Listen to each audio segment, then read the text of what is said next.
បើកមកទៅមកឃើញអាកន្លែងនេះដូចប្រាសាទចឹងថ្មហ្នឹង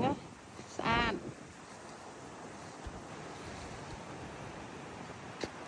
មើលនេះ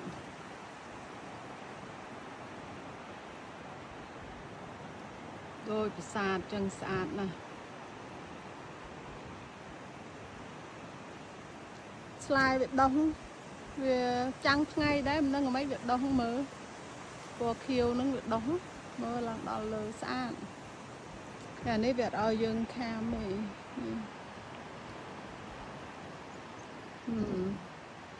They use only no camping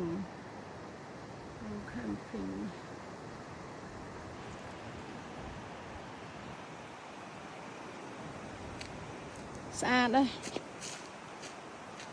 ទៅថតវាតើឈប់តើយើងមើលវាចាប់អារម្មណ៍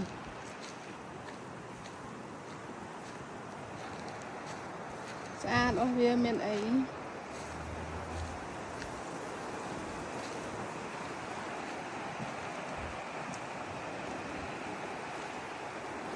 អានេះSequoia National Forest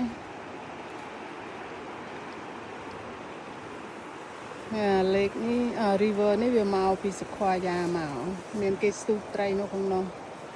ក្មេងខ្លះគាត់ចូលចិត្តស្ទូចត្រីមកអញ្ចឹងទៅស្ទូចត្រី